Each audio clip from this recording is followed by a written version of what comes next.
What are we talking about today? We're talking about our favorite werewolf movie. No. That was last year. That was 2 years ago. I'll never repeat that.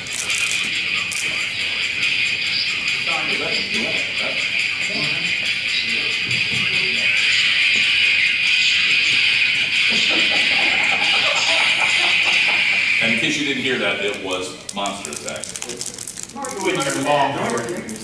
A buddy of mine that, when we were in high school, lived in Tallahassee in Berkshalls, and he's out in California working on Marvel stuff and everything now. He said, remember that punk rock song you guys did called Monster Attack? Oh my God. So he did a completely different one. But the other, recently No, the he thing was he didn't remember it. well, he didn't remember it. Well, I mean, he had a recording of it, so I mean, he altered it. Oh, okay. But he recently he was working on a TV show that Faye Dunaway was supposed to be on, and she's from Tallahassee too. She graduated from our high school, and so it's, the word was Faye Dunaway's going to be here. Nobody talk to her. Nobody do anything. Nobody needs to get out of the way. She's coming your direction. Get out of the way, because everybody knows about Faye Dunaway. But Burke was coming out of an office building, and she was going in, and he goes, I know we were told not to talk to you, but I'm from Tallahassee, Florida. I went to Leon High School, and she goes, and we both got out of there as fast as we could.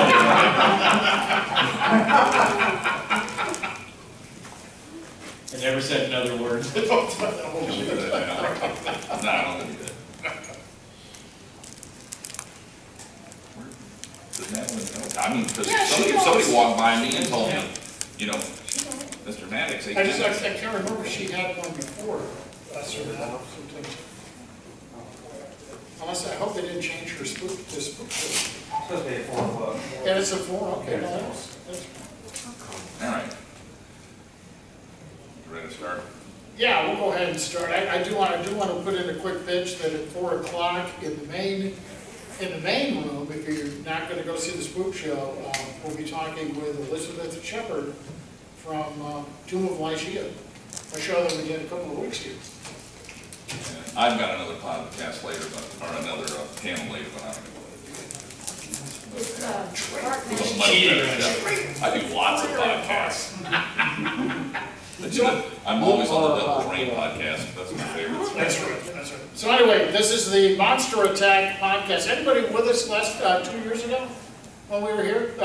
Our virtual podcast panel. So we hope this will be an annual event. I promise, after 2 years of being beat down by these guys and Madeline, that I will not give you my life story to introduce this podcast. I didn't think I went on that long.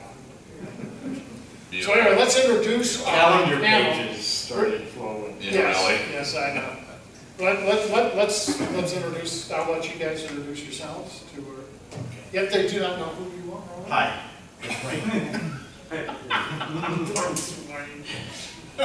His name is Clay Sayer. Clay Sayer. Jesus.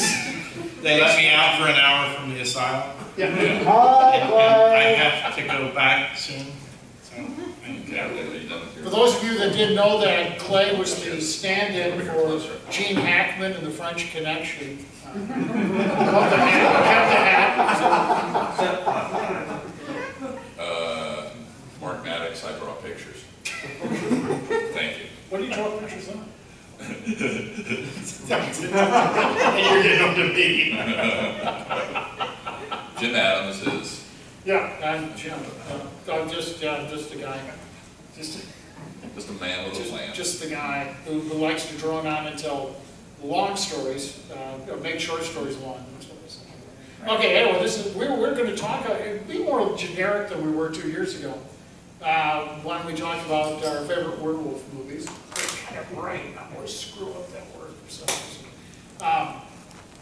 I think, Mark, you had the suggestion that... we were going to call his brother while he's driving back home and have him tell us about the film that made him. Is anybody in here that's a problem with profanity or anything? Is it, did anybody raise your hand? Should we got to be clean here or something? See, we can't curse on the podcast, but we... Fuck that, man. Okay. but last year we're doing this panel and he goes, and I watched this movie and it made me shit in pants. So we're all up here at the front just going like, Okay. Okay. So anyway, what was the film he said was again? Something the werewolf, Born to the Werewolf, I think. Moon of the Werewolf. Wasn't that like a TV It was movie or amazing something? TV. Moon to the Wolf was it? Born to the Werewolf, yeah, not Werewolf. With Bradford Dillon. Yes. Well, why would you shit your pants over that? He was 5 years old. Because he was 5 years old, he was probably shitting his pants anyway. Well, I might as well blame it on the film. Mom, can you come here and clean me up? Anyway, okay, since Mark is rambling on like I am, Bueller, that we are going to talk about our favorite monster movie. And we will have a chance for you guys to tell us what you think, because I got a feeling we got some monster kids here in the audience as well. Why else would you be here for the Monster Attack? So I'm not going to hit it off. I'm going to throw it down to, I will throw it to Clay first.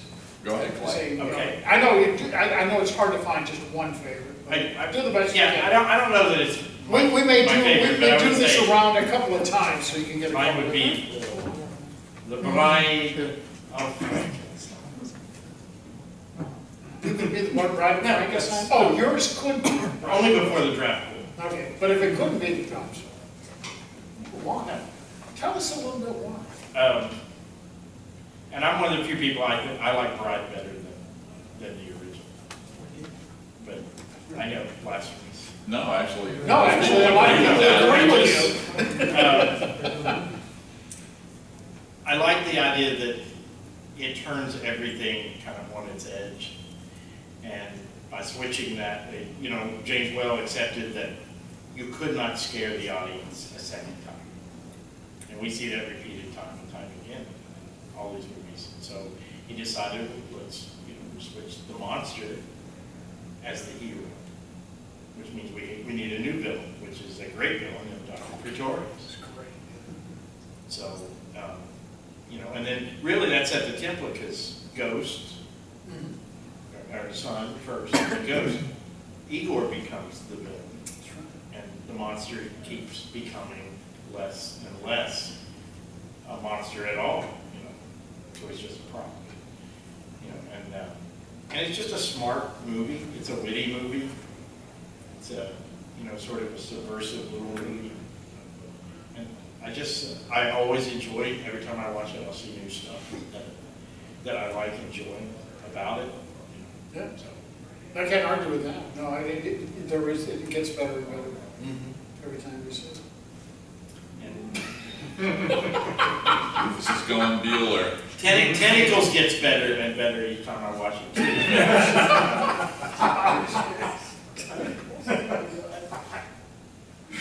John, who's tour de force. I mean, it's not, you could spend a whole thing talking about that, about Bride of Frankenstein, but I don't know, it's always stuck with me.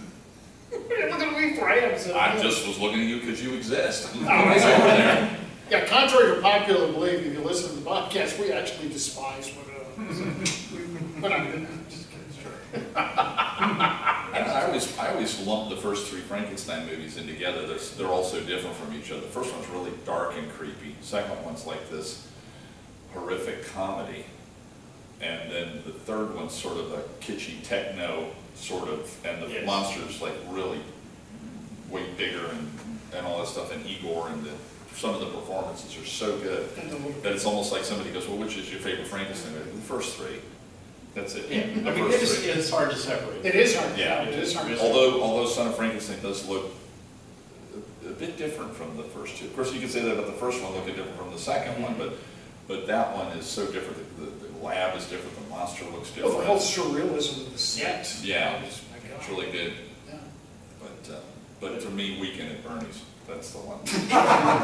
No, I mean, I actually was thinking, what kind of a smart-ass answer am I going to have here in a minute? But I thought about That it's wasn't like it. dragging a corpse around through the whole film. And it's like, but run it through like a hammer filter. Hammer film filter. It's like, the corpse getting drugged out through the water and the alligators nipping at it and everything. Damn, actually, I can see that. Yeah. Silent pictures. It's one of those YouTube re-edits. Well, how many Hammer films have we seen? Hammer Frankenstein films have we seen where someone's dragging a corpse, trying to escape the law or something, or the classic scene with Veronica Carlson and Frankenstein must be destroyed with a water main breaks and the corpse comes out. Yeah, that's pretty wild.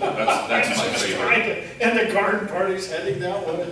That's my favorite Hammer Frankenstein. It is, for that's sure. my favorite. I mean, Peter Cushing is a Yeah. complete scumbag in that Absolutely. movie. No holes barred.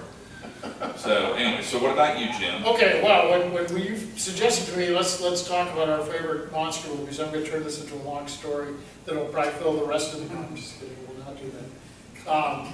Just give me the. No, it was tough. It was tough. I was trying to think: is there one No, there's that I one. could come up with? Because I mean, these things became such a part of my life for so many years, and have they ever really stopped? No, not really.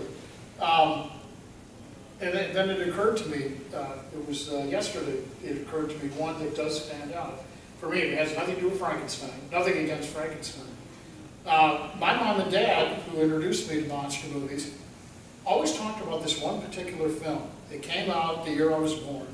They had just gotten married, and a lot of their dates involved going to the movies, and especially monster movies. Dad was a big monster movie guy, and mom was into horror films as well.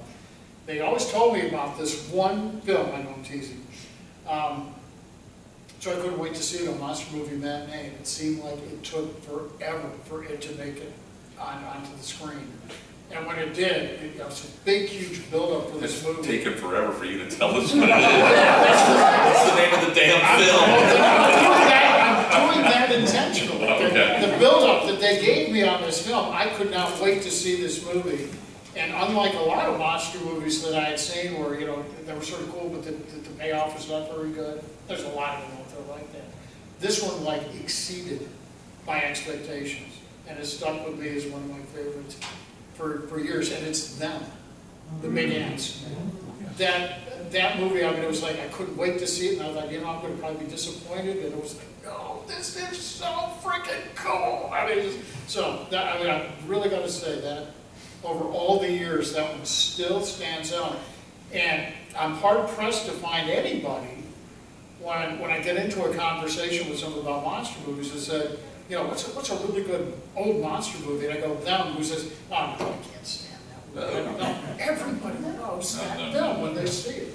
All the big bug stuff. I was cursed with them. I was cursed. Every time I saw it, or I was getting ready to watch it, something happened. Like, cable went out. Like ants? Or CBS late movie was running it, and I never missed the CBS late movie on Friday nights with the monster movies, and I fell asleep like 5 minutes before it started, and I woke up, and I was like, what happened? Well, he fell asleep, we didn't feel like waking up, and the movie was like over, and then I didn't see it until almost the year 2000. It was like, I bought the Laserdisc, yeah. But it was a great film. It's one of those things where the ants, it's those super giant puppets. They didn't know how to do the special effects back then, and you kind of forgive it where the ant is, lolling around and all that kind of stuff. But the acting is so good. The writing is so good. I mean, it's one of the best written ones. I compare the writing in that one to almost at the level of the original 51 version of The Thing. Yes, I agree. Which is my favorite. Yeah. Just about my favorite movie. I play it almost constantly. I play it in the car when I'm driving. I literally have a player in the car. I don't look at it. Oh, no, he looks at it. No, he actually, Well. But I literally will run that thing because the dialogue is almost like what the Sgt. Pepper is to the Beatles is The Thing. But them has got a lot of great dialogue, and Whitmore and Arness and them. Oh, the acting is flawless. They're great. I'm not much for the remakes, that they do, and they mess 99.9% of them up. But I could see a really good giant ant movie being made now. I'm torn because I'm almost afraid to see one that's remade because you better not screw this up for me. But yeah, with the technology we got, it would be interesting to see. Almost like one of my favorite movies is Tarantula. Yeah. That's my favorite giant It's the insect scariest movie I've ever seen. Or giant, it's not technically an insect, it's an arachnid. It's So leave now. But anyway, but I love that movie tremendously. It's a great movie. And I'm not saying I dislike this movie, but then the later down the road, when in modern times, they made Eight-Legged Freaks. And I'm like, but it was a comedy. I mean, you're getting ready to get eaten by a spider, and it's a comedy. It's like, why don't you just go full force into the super R-rated drama of being eaten alive by an insect, you know, or an arachnid? And why don't you do that instead of, we got to do this comedy, we've got the jumping spiders, and we've got the bigger tarantulas, and we've got all this stuff, and they're pummel. And I'm like, it's just, they killed it, they ruined it. Did you watch it with your kids? My kids didn't exist, I think. No, I mean, it's a whole different experience watching that. That's true. With That's kids. true. And it's fun that way. I don't think You don't think my kids wouldn't have liked it. Don't watch the new Which one? Which one? Eight-legged freaks or tarantula? No, they love tarantula. Oh, okay. They're like me. They've been raised by me too much. What's your favorite movie, son? Patton. Really? What's your favorite movie? My daughter's favorite movie is Lawrence of Arabia. I mean, How old is she? she's 16. So when she's around for a long time. Yeah. So, like, There was a joke in there, but just stay away from her, Jim. nothing you don't make too sci-fi. Well, I mean, more sci-fi than horror. More sci-fi than horror? What? When you classified them as more sci-fi than horror. Well, no, it's like No, Aliens. The thing. Because it was, it was shot during, 54, we're 9 years away from the first atomic bomb explosion. Nobody really knows anything about radiation. I mean, we can put a rubber suit on, as well, we're covered, we're fine. I mean, it was like when you look at the stuff they were doing, it's like, you're gonna be dead in a year, you know that, right? I mean, we knew nothing about radiation, but there was still this fear about this power, that we had uncovered. They didn't know to hide in a refrigerator. They had no idea, what they had uncovered. So all of these monster movies, came out of the mutations that would come out of all this stuff. So it's like almost contemporary. I mean, it's like, it's not really futuristic. It's, it could really happen, in a sense. So could Grizzly. So I consider, I call them big bug monster movies. They are, these are great monsters. Your baby. Just karate chop his teeth. I just and everybody just applauds. Well, I mean, to me, it's like one of those films like Alien or Aliens. Alien is a science fiction movie, and Linda came home. A science fiction movie or a horror film. Alien is an action picture, yes. A science fiction movie, and a horror film. It depends upon exactly what moment in the film you're in. Right. Like James Whitmore's being pulled by the ant on his pincers, that's horror. But the whole 16 millimeter shot scene where they're telling us how ants, form nests and all that kind of stuff is the sci-fi, the radiation. But it is one of the more memorable scenes where you hear the Wilhelm scream. Yes. It's become legendary in every single movie now. I mean, even nowadays, you still hear it. Did they do that with James Whitmore? Yeah. Tell them what the Zigga Booga. Yeah, old movie, and the Foley guy comes up with this high-pitched scream for a guy. Like it was King Kong. I remember the way the guys died in King Kong. Yeah, when they fell off the tree or whatever. Nobody can imitate it. No. It's gone outside now. I'm trying to shut this thing off. Yeah, please. But yeah, so that people just got to liking it, and it's become like, I wouldn't say a running gag, but I think nowadays when they use it in contemporary films, it's definitely a running gag. I mean, you want to use it whenever you can. For people getting killed or falling or whatever, it's just that scream that was named after the Foley guy, whose name was Wilhelm, who made it for King Kong. And so Whitmore does the scream. Whitmore, yeah, so that was the first time, because I saw them before I saw King Kong, believe it or not. It's just the way it ran, in the monster movie circuit. But that's the first time I remember hearing that scream, and then I can't remember what the next movie was. It was like, wait a minute, that's something new. That scream. I heard it recently, not in a very recent movie, but like something from even into the late 70s, early 80s. Oh, I've heard it in movies that came out last year. Bar movies, they used to do both. Yeah. I heard it like in a movie last year. I mean, it's just, now and then it pops up all over the place. So let's take this out into the audience a little bit. You, Boba Fett lover. What's your favorite horror film? Or name one that you really love, like, Yes. oh my God. Well, Well, it's good talking to you. yeah. We'll come back to you in a second, just think about it. Yes, sir. It was still Magnolia's. What about favorite Fearless Vampire Killers? Oh, good one, Yeah, good one. I've watched it. That's one of those where, yeah, apparently Polanski thought that the Hammer films were silly. There she is, Miss America. There she is! It's all about you. Actually late. Alice, we knew you were caught up with something, so. We were here first. Just in time to We answer were the talking question. about our Okay. favorite monster movies. Oh, good. Yeah. Excellent. Sorry. So Go we ahead, talked we about- did ours and we were in the You had a audience. chance to catch your breath, or? No, I can. I've Do done it. that. I haven't. My favorite movie right now? Your favorite monster movie? Or horror, whatever. You know, I don't like the movies that we talk about. It could even be a science fiction movie too. It doesn't Well, no, have to be- monster movie is like science, yeah, like the films we talk about. Out of those. Well, I really like The Haunted Palace. That's what I knew that was.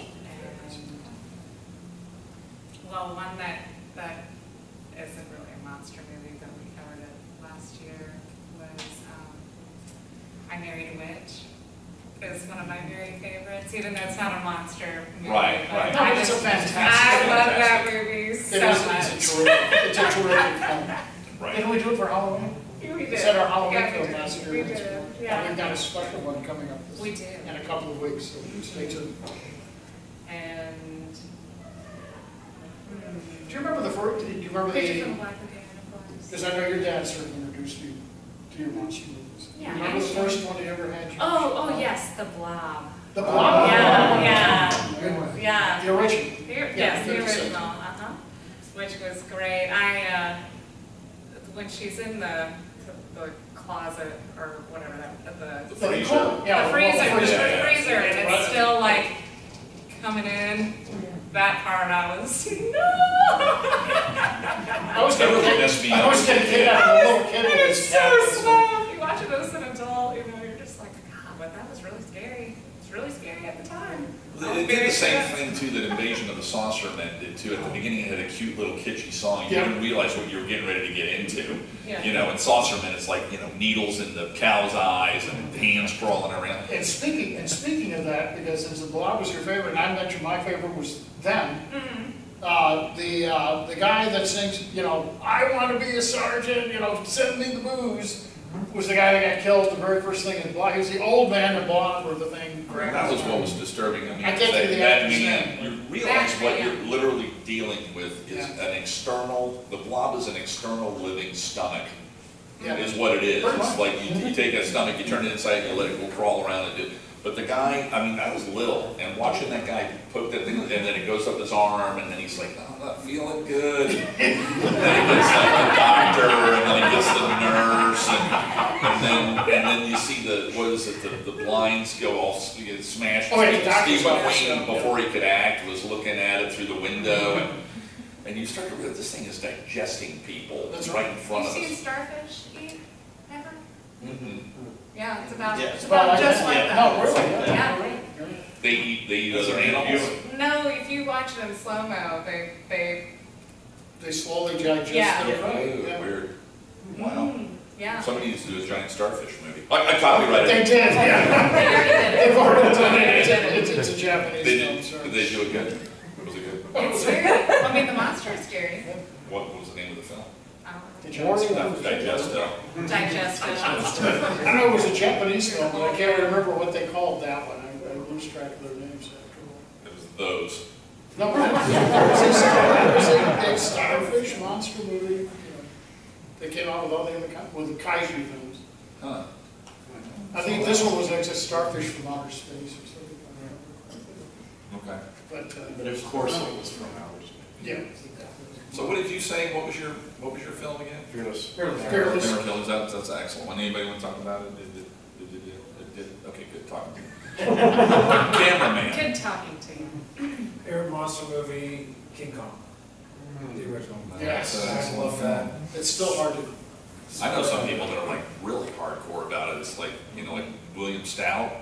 Try to tell them, well, there's other good ones too, and all that. No, there isn't. No, there isn't. But yeah, I remember that was going to come on TV, and my sister was making fun of me because it was coming out on a school night. It's like 1969. She goes, "You're not going to get this damn and watch it, but you got to go to school the next day, bitch."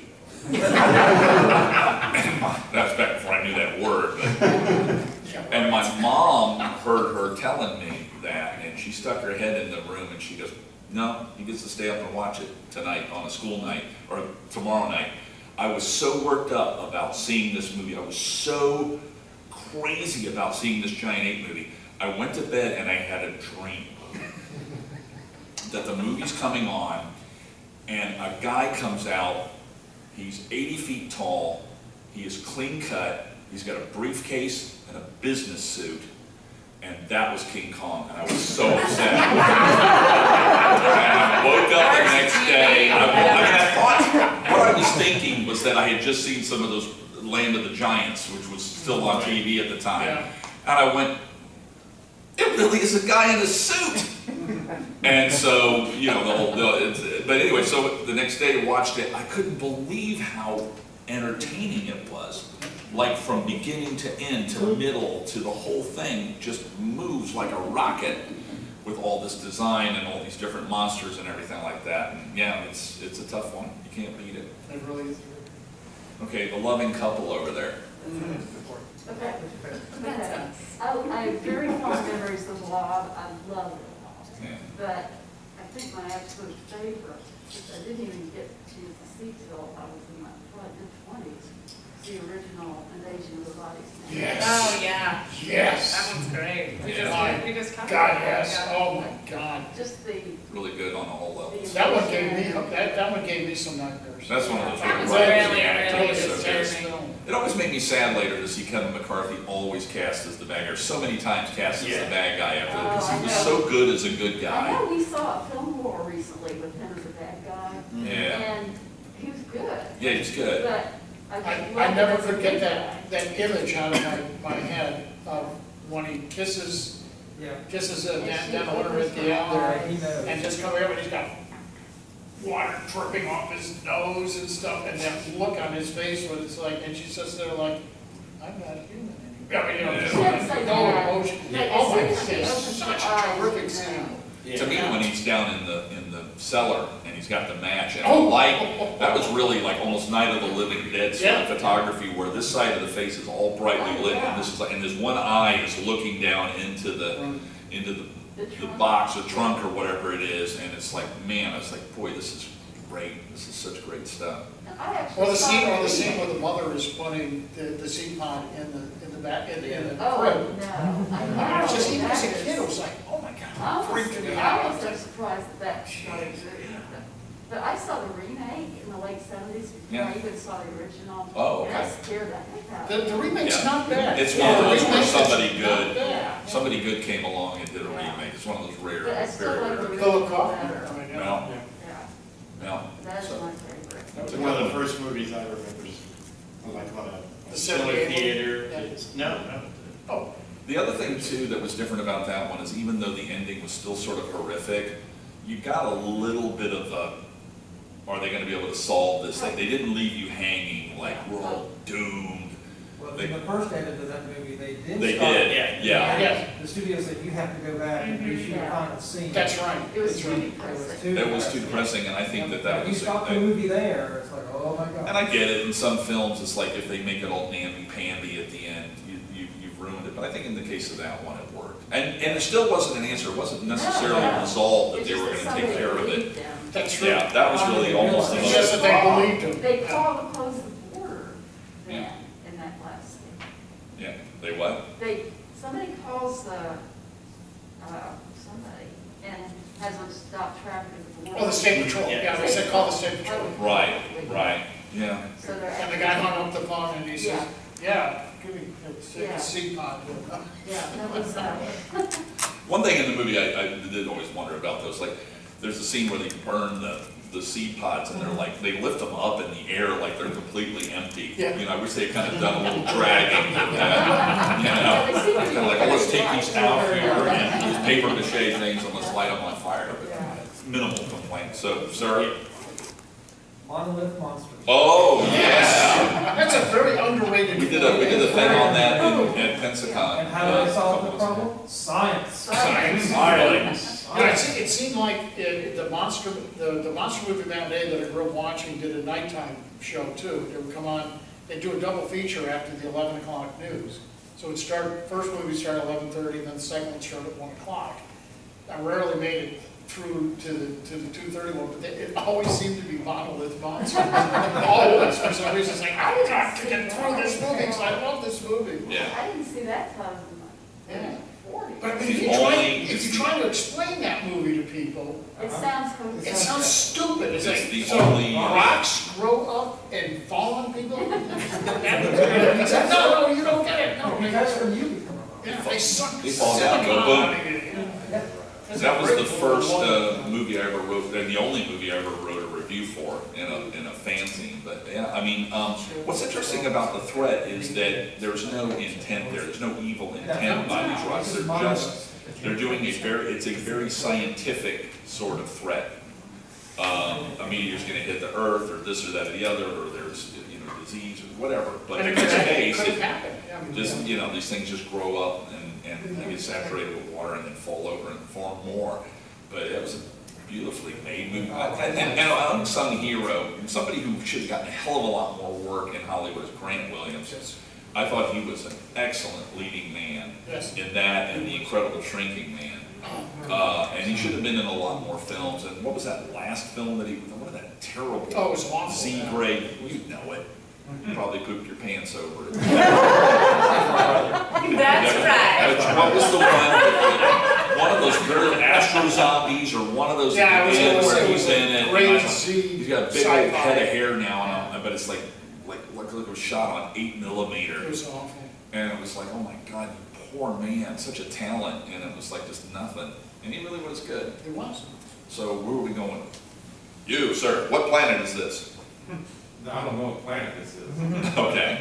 I tend to like a lot of haunted house movies. I tend to watch House on Haunted Hill. Yeah. I did not see that until I was an adult, like 15 years ago.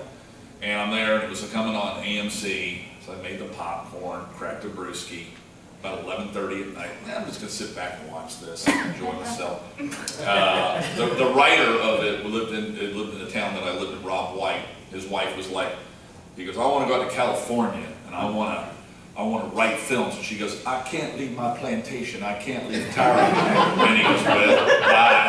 And jumped in his sports car and took off and wrote a bunch of those kind of films and stuff. Anyway, so I'm there watching, and everything's going fine. But when that witch goes across, the girl goes backing inward, and the witch goes,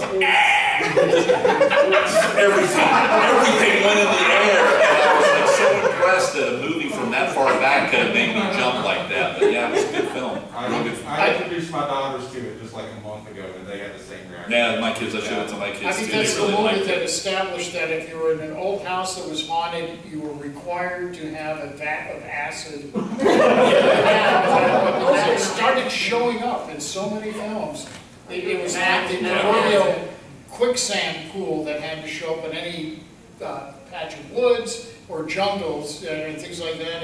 And of course, if you were in a big house in downtown Los Angeles and you were a scientist, you had to have that secret compartment with the laundry chute that led to the pool of alligators. Yeah. So these My were house all isn't even mandatory. haunted, and I've got one. So. Yeah, that's right. But yeah, okay, so, Senor.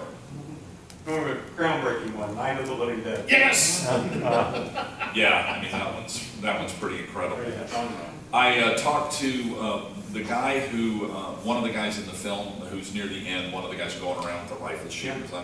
The car at the beginning was his mom's car. Right? So they're driving, I saw some color photos of it and stuff, but they were filming those scenes where the zombie attacks the girl at the beginning.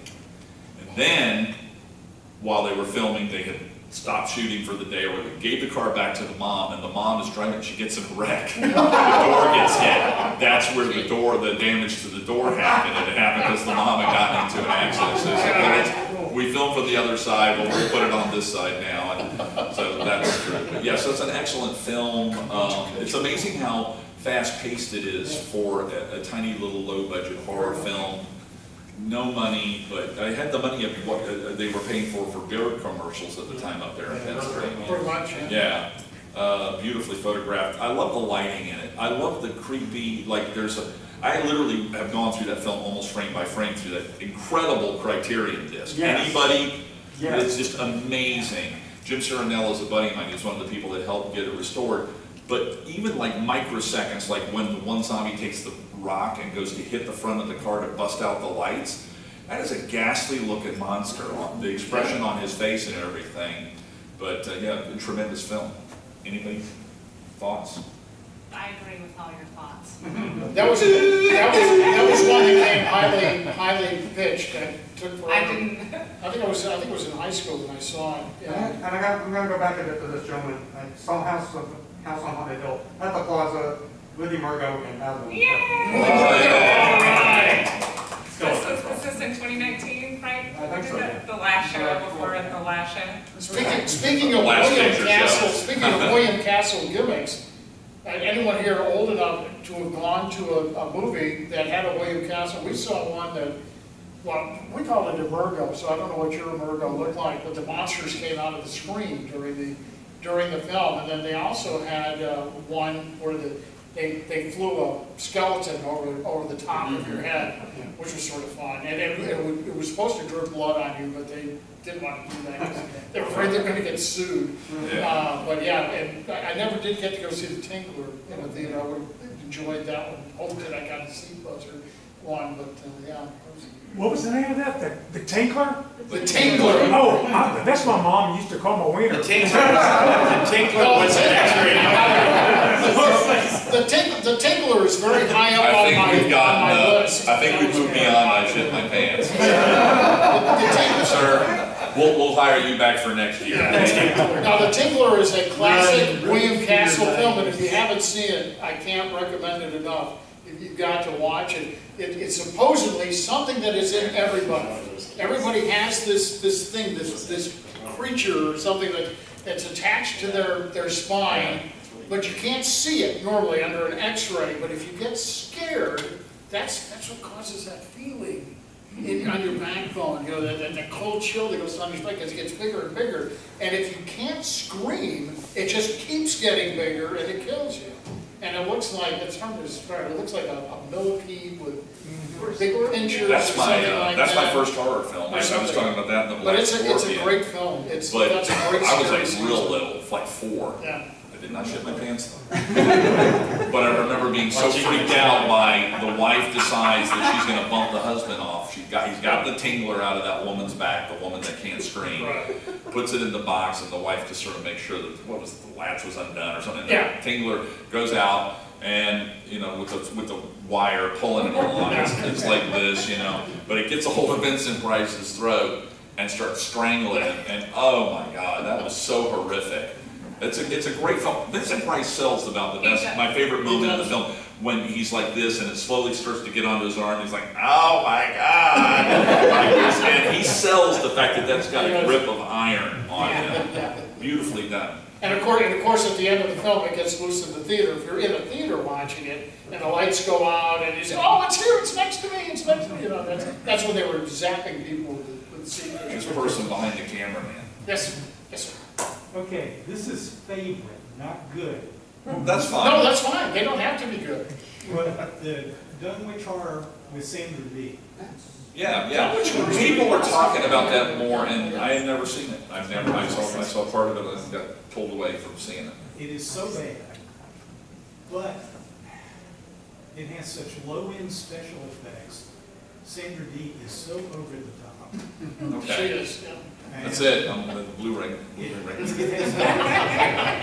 this much to do with the original H.P. Lovecraft story, but it's fun. Yeah. I'm going to give you one more choice, Jim. The Hammer Mummy. That's very good. First color film I ever saw, Yeah. Christopher Lee, and shotgun holes through the mummy, Yeah. with light coming out. Yeah. That's a great film. Yeah. That is. The part where Christopher Lee breaks into the insane asylum and kills Peter Cushing's dad, he can't get away. I mean, he's in a room that, you know, and he just goes in there, and Christopher Lee's doing that big floppy like thing that he does, and grabs the guy and kills him. That's a very scary scene. I used to Very good always, you know, as kids growing up, we'd always wonder, you know, like with the 4 mummies that came out after the Karloff mummy, it was like, aren't these guys, it's pretty dumb, these guys can't get away from this guy, because he doesn't hardly walk, and, you know, they always back themselves into a corner, you know, so where the mummy can get them. But in the Hammer one, he can move. Yeah. I mean, he can book, which makes it a little Excellent. Sir, back Sorry, there. I have to go to Okay. the spook show now. Okay. Yes, I I'm see that sorry. sign. Good luck. Thank you, I'm sorry I was late, I'm sorry I'm leaving early, let you know. Leave when the party is hot. We know it's staying here. You're green Keep with them it, wanting. right? Keep them wanting That's more. right. Well, as Glad I Kevin didn't want mentioned that. the Monmouth Monsters, it's a movie I always associate with that for some reason. Also not very well known called Kronos. Chrono. Kronos. Oh, yeah. Kronos. We've done, yeah. Well, that's the one that he was mentioning Burke Saul's. Burke sat in with us for that one. That's Sat in. his all-time favorite Right. movie. I mean, that's here to film because, And even with the animation, it's still, Is that okay? what the heck, it It works. was right on point. Oh, shut up. Fine. Kronos was really cool. I mean, it's like my brother had seen it the night, we were on, watching Armed Forces television in Germany, and they played the movie in the night, and then they played again the next day around lunchtime. So my brother says, well, there's a robot movie coming out today you need to see called Kronos. And I said, ooh, cool. And I expected like a man-style robot kind of thing. And he goes, no, this is different. It's like a cube. And he starts to draw it. And he's like, and it looks like this, and it's got a real thin little waist, and a big chunky section up here, and a domed head. And I said, well, it's like Jane Mansfield then, isn't it? Because we had just seen Jane Mansfield. We met Jane Mansfield like, you know, a few weeks earlier or something. Matter of fact, we met her just like 2 months before she got killed in a car wreck. But it was this woman looking sort of thing, like little teeny tiny waist, great big hips, great big, but he goes, no, and so we put it, but I watched the film, and I thought it was brilliant, but it was such an unusual design for that time period. Yeah. And I love the feet and the functioning noise and all that sort of stuff that it did. But yeah, we did a very, very positive review of it on Monster We had a Attack. lot of fun. Yeah, it was fun movie. Right, so Suzanne, The Wolfman. never heard of it. That one's like a rock album. That's one of those. That's such a great standard. Great film. That's a film I tell people when I hear people say, I never watch films that are in black and white. I said, well, watch that one. Because I mean, the atmosphere, I mean, as I told you guys 2 years ago, I still, my favorite werewolf movie is called The Werewolf. It's like the first one I ever saw, but that one. First We've monster never heard model. that story. Could you share? No, I'm not going to share that story. But the first monster model I ever built, the Wolfman, and the guy, the vendor has a couple. The original kits. The original. No, he's got the original monster. But even as a kid, you're going. I was telling these guys, it was You're going- bringing tears to my eyes because I'm seeing all of these models that I built as a kid, and he's kind of cute. And you burned. burned. Steve They Iverson you over caught there. on fire. Yeah. Oh man, but that was my very first That monster. movie really flows, though. It's out of the Universal films. It's one of the most flowing, like from scene to scene. Yep. My favorite part of the movie isn't even the werewolf. He's not my favorite werewolf. And matter of fact, he's kind of down a little low. It's Lon Chaney Jr. when he's himself being tortured about what he's doing. Yeah. Like when he's there standing there, so he goes, "There's a werewolf in camp. There's a werewolf in camp," and everybody starts to disperse, and he's sitting there up against the tree. He had this almost like I'm up right at the edge of just bawling, like ready to start crying. And he would do that, and I thought it was magnificent. Yes. I really did. Okay, Brandon. Although you have to watch the movie and keep asking. Claude Rains. Yeah. British, Very tall mom. American.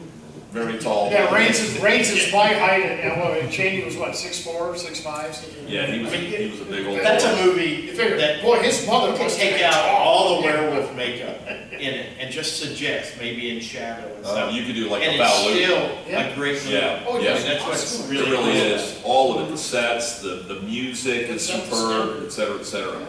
So Brandon, it's your turn. Night of the Lepus. I love you. Okay.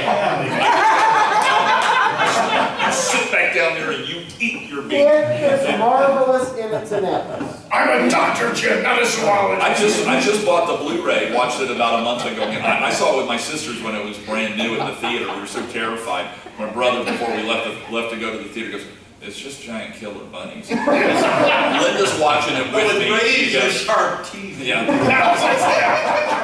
But we're watching it, and she goes, "They didn't even try to get like jackrabbit-looking rabbits. They got them cute little ones that you want to pet. They got the lab animal kind of bunnies." But I will say this: there are some pretty damn good miniatures in that. Oh, the film. miniatures are great. When they're all in there eating, and they've gone inside the convenience store and they're all inside. Or there was one shot with them going down the street where they're all, they take a corner and come down. I'm like, that's a pretty good miniature. It reminded me, oddly enough, these should be on a double bill. It reminded me of Close Encounters. I mean, it literally had those Greg Jean level. That was a joke. You guys can start laughing. But what I was saying is, if you remember the Greg Jean miniatures in Close Encounters, where most of them you weren't even sure you were looking at miniatures when you were. But there was one time though, I'm like, that's a really good miniature, and I looked down at the bottom on the tarmac road, and all of a sudden I saw all the wood, you know, where you see the pattern of the wood up close, and I said, they should have maybe covered that up with some dirt. But it's got Dr. McCoy's in it, actually, and so is the other doctor from early Star Trek, from the Shatner episode. Oh, no, Yeah. John Hoyt. No, not John Hoyt. Lucas Fix. Yeah. Paul Fix. Paul Fix is in it, yeah, the one from the first Shatner episode, and everything. Silly as hell, stupid. Yep. I love it. I love it. Okay. And DeForest Kelly never made another movie. That's right. Until the Trek movies. That's right. Okay, next to, where are we going? Which direction are we going? We didn't go yet. Oh, I haven't gone to that, man, don't pass on We that. did that, we talked about that before. Oh, I'm sorry. Okay, you all go ahead. I didn't get the memo, I'm sorry. I'm going first, Reanimator. Okay. Very cool. There's a lot of love for that film. More passion. Fashion. I always felt like he should have quit while he was ahead, but,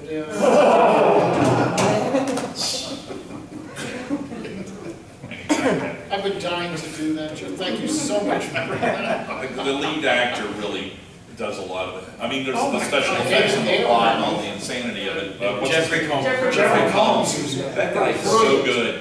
He is so good. I mean, I was like, maybe this he was just good in this film. I was watching an episode of the 1980s version of The Flash, and he was a villain. Oh, yeah. Somebody goes, well, who's causing trouble for us villains? And he goes, they call him the Flash. He's good.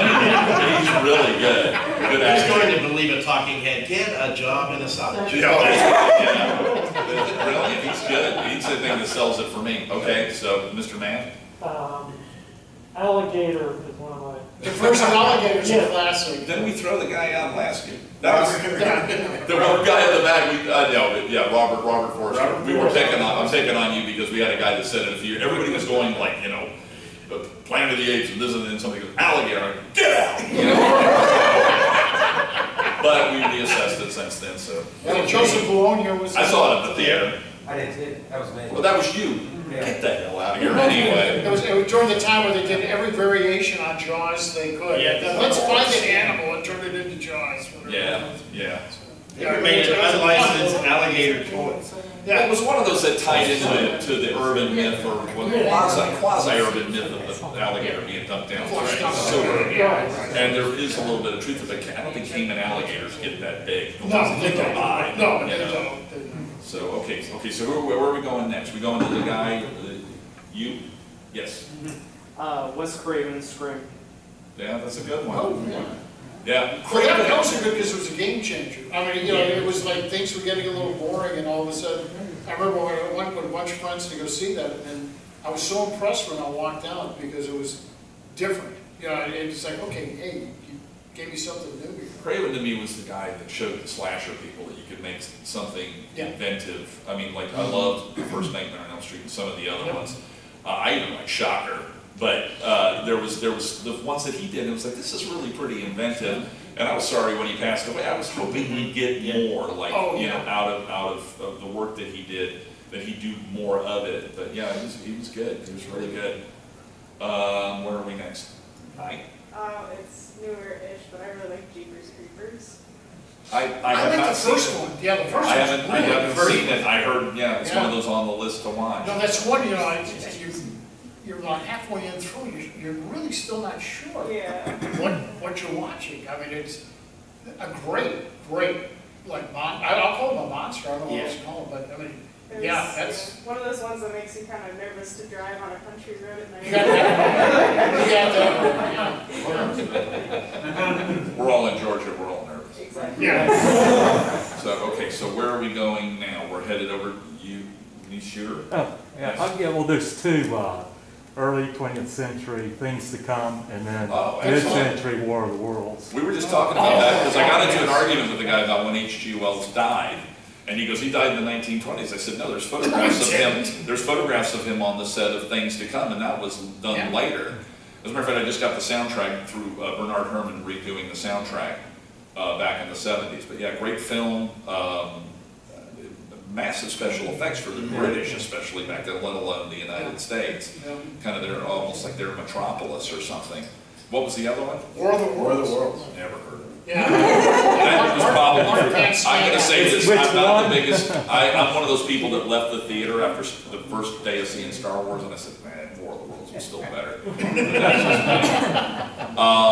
Okay, so, The Thing. which one? The original? I like them both, but of course I love the Carpenter one. John Carpenter. I left the theater from that, and I said, this movie's the best thing ever. Got out, critics hated it, made no money, and I kept swearing, this movie's going to be vindicated. I called my brother on the phone, get to the theater before this movie's pulled. He called me back, oh my God, that was excellent. So yeah, that superb movie. My best friend in Thomasville was the guy that sculpted the spider head that crawls. He had moved from, his eyes went bad, he moved from California out to Thomasville, Georgia. And somebody told me, I was like, hey, there's a new guy in town you need to meet. And I'm like, okay. It's just like, there was farmers and, you know, stuff like that. And I'm like, okay. And he goes, well, he worked in films. And I went, what? What films did he work on? Well, he worked on Ghostbusters. Ghostbusters, that's impressive. He worked on Aliens. He worked on Aliens. And he worked on The Thing. He worked on The Thing. And we became best friends. But yeah, he was the guy that worked on it. Here, I will tell you one interesting story about that.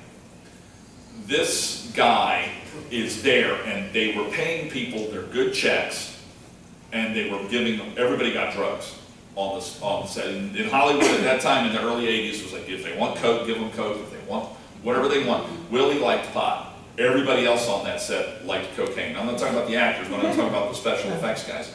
So Willie comes out of his office, and there's a guy going, hey, Willie, come here.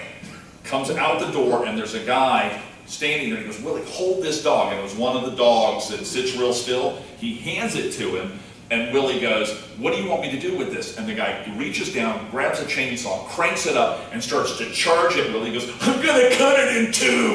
Willie threw the dog at him, ran into his office, locked the door, and pushed a note out saying, I'm never going back into the office through this way. I'm going through my outdoor from now on until this production is over. True story. So, anyway. When you said Willie and smoked pot, I'm sitting there going, Wilford Brimley? No, Willie Whitten. Damn good She took my first choice. We have the same favorite, so I would have to go with my backup, which is the original Alien. Yes. The rest are not horror movies; they're action movies. Original Alien is terrifying. Yes, I agree. I've only seen it maybe Especially in a theater. 3 times. Yes. Seeing it in a theater the first time. I saw the first day, first show when it came out. And then what I did is I stayed in there, and then I looked at the faces of my friends who came in after me, and they were like that watching, especially the chest burster and the egg opening up kind of thing. There's only one, The Evil Dead. Excellent. Pretty rough. That had a very, very good sequel to it as well. But Yeah. yeah, Had a lot of best remake of itself. Yeah. That Army of, Prince of Darkness also. Oh, the John Carter. That's an underrated film. It's a very. When that lady gets up off that cot, who's like kind of pregnant, she's going like this, and the guy's in the closet going, "Get me out of here!" That's my Yeah, great stuff. Great stuff. How much time have we got left? We are at 3:27. As long as you want to go. All right, some throw them out fast. Anybody? We got Godzilla. Never heard of it. No, wait a minute, now, what? Wait, we got three You want people. Gojira or Godzilla King of Gojira. Monsters? Gojira, The excellent. American version, yeah. Great film noir monster movie. It's so weird. It looks like a crime film almost, the photography and everything. Beautiful film. The only version to watch now is the fully restored version. Absolutely. Invisible Man. Oh, good one. Good one. Weird combination of horror and comedy, all Yep. both at the same moments. Are we at the end of everybody? Changed. Go one more time. Was it something nice? We saved the best for last. Psycho. I heard you, Psycho. I have not seen it since the weekend I saw it when it first came out, and everybody's like, you've got to rewatch it, so I'm going to. Psycho is one of those films that Yeah, it was got a good. huge But I build-up. need to buy it. Because that was too cool, I mean, Blu-ray of when it came out in Sure. 1960, and then it was, kept coming out. I mean, they Yeah, go to 'cause we went theaters past and it. kept running it, so Got it incisive, but that's an excellent older film. relatives of mine were watching it, and I couldn't wait to be old enough to see it. What were the other? And it lived up to every expectation. Still does. Scared me. Psycho 2. What's awesome though, man, the color. Right, Oh. That gave me scares. yeah. I like the shovel scene. When I seen the scene where the chair was at the top of the stairs. Right. It made me jump, I mean, literally to the roof. Yeah. And then the Grudge for some reason scared me. Which was a pretty good film. It It messes with your head. and I like the actual original, which was, you had to read it, you had to read the whole thing, and it was good. Yeah, no, I always prefer the subtitles. Films when it comes to But it really did, it scared me, because I just moved, by myself and got out of the military and all that stuff, and we had a light, I had to put a light on, a motion detector light, and there was coons that kept coming up on the porch, and we would set it off. Animals. Well, I just watched that Come movie. clarify that. I was buying a piece of furniture at the time, all I had was a bed, a couch, TV, and that's about all I had. And I remember I woke up one night and the light was shining, and I just got through watching the movie. Of course, there's a big old, I thought there was something on the floor. I thought it was that chick crawling up on the bed. So it was actually where I picked the cover off on the floor. And I jumped up and had a pistol in hand, about shot the holes in the bed. And I bet you shit your pants. I didn't shoot my pants, about three legs though. On that note, we are finished. That's right, thank you so much. Again, if you haven't heard the podcast, we have a lot of fun on it. Also, at 4 o'clock, and I'm not sure what room it's going to be in, they're having a panel on this gentleman, right, who I call I think the it's at gentleman. 5. I think it's at 5. It's Panel at at 5, 5. I'm sorry. It's I'm called, sorry, no, I got an interview at 4, but at 5. the name of the panel is called Mark Maddox, the Man, the Myth, the Mucous Membranes. So, if you get a chance, please come by and make fun of me. Did they change it? I thought originally it was Mark Maddox, the man who shit his pants. That's right. Just put that in the podcast. If it makes you feel any better, I think I just did. I know. I'll just stay here while y'all leave. No, it's a joke. Hey, you went down the beginning of the podcast. Shoot my pants! Talk to you later. That's one of There's an open mic. That's one of the lost lyrics to the Monster Attack theme.